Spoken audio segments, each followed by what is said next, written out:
Hello friends, इस lecture में हम देखने वाले हैं एक्सप्रेस फ्रेमवर्क क्या होता है। उसका इंट्रोडक्शन हम इस लेक्चर में देखने वाले हैं।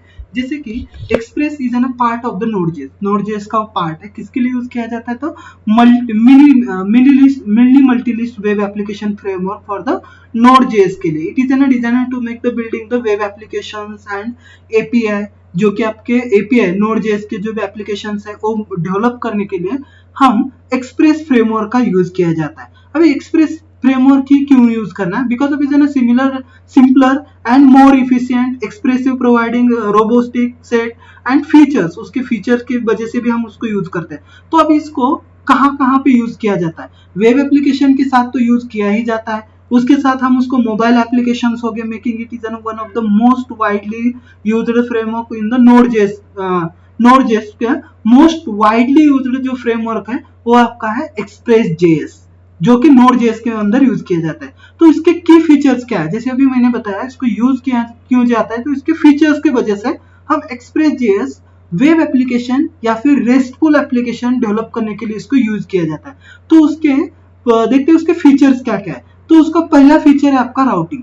अब इस राउटिंग के अंदर क्या किया जाता है? Then Express allow you to define the route that map means आपको क्या किया जाता है उसके साथ मैप डिफाइन किया जाता है। मीन्स आपका एपीआई या फिर आपका जो भी एप्लीकेशन किस तरीके से वर्क कर रहा है इसका रूट डिफाइन करने के लिए, मैप डिफाइन करने के लिए, या फिर मैप एचटीटीपी रिक्वेस्ट के लिए गेट रिक्वेस्ट पोस्ट है, पुट है, डिलीट है, ये रिक्वेस्ट फॉलो करने के लिए हम उसको राउटिंग का यूज किया जाता है टू स्पेसिफाई द फंक्शन और handler. This routing mechanism make it easy to create the RESTful API। इस फंक्शंस की वजह से हम आपका जो भी RESTful API है वो इजीली बना सकते हैं and handle the various HTTP methods. आपके जो भी HTTP मेथड्स है जैसे गेट मेथड होगी, पोस्ट होगी, पुट होगी, डिलीट होगी, इंसर्ट होगी, ड्रॉप होगी, ये अलग अलग मेथड्स इजीली हैंडल कर सकते हैं राउटिंग के जरिए।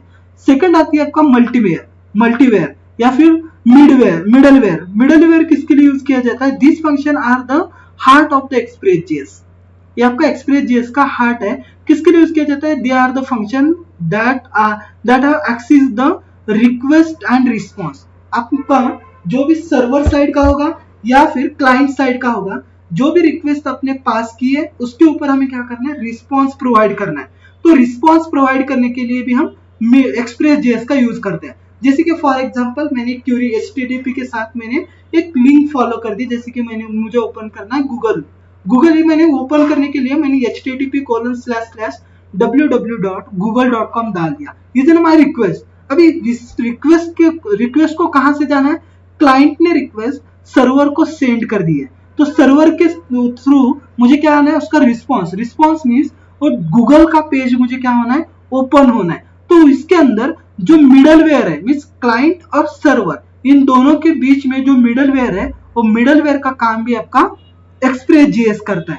उसके बाद आता है आपका request and response object. Request और रिस्पॉन्स ऑब्जेक्ट किसके साथ आता है? आपका क्यूरी के साथ। आप HTTP रिक्वेस्ट किस तरीके से पास कर रहे हो और उसके ऊपर रिस्पॉन्स किस तरीके से आ रहा है वो भी ऑब्जेक्ट हम डिफाइन करते हैं। Express provide the convenient request and response object to the additional functionality and the methods।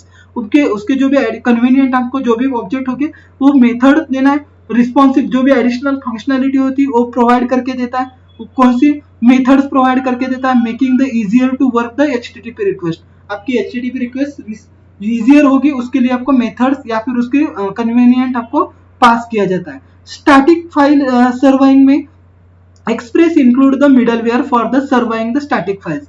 Middleware के जरिए आपके जो भी स्टैटिक फाइल्स है वो पास किए जाते हैं। जैसे कि आपकी HTML की फाइल होगी, CSS की फाइल है, जावास्क्रिप्ट की फाइल है, या फिर जावास्क्रिप्ट के अंदर हम क्या बनाने आपका स्लाइडर बना रहे हैं, इमेजेस ऐड कर रहे हैं, नंबर ऑफ इमेजेस हम उसके अंदर ऐड कर रहे हैं, इमेज टैग ले रहे हैं, या फिर आपकी जो भी फॉन्ट है वो फॉन्ट हम गूगल फॉन्ट के जरिए वो फॉन्ट ले रहे हैं। तो इजीली फाइल हैंडल करने के लिए आपको स्टैटिक फाइल सर्विंग का यूज किया जाता है।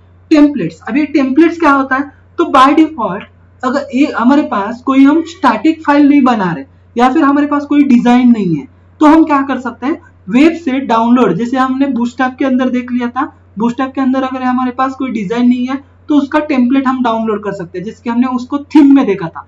वो एक थीम लेते हैं, उस थीम के अंदर हम एडिट कर सकते हैं। उसी तरह से टेम्पलेट इंजन के अंदर हमारे पास अगर कोई डिजाइन नहीं है तो एक्सप्रेस जीएस मल्टीपल थीम्स या फिर मल्टीपल आपके इंजन जो भी डिजाइन है वो फॉलो करता है, उसको हम यूज कर सकते हैं। While not including the by default express any easily integrated with the various template engine like EJS है आपका, हैंडलवेयर्स है, बाद में पग्स है। इसे अलग अलग फ्रेमवेयर अलग अलग आपके टेम्पलेट्स को कैरी करता है। हैंडल उसके बाद आता है आपका एरर हैंडलिंग।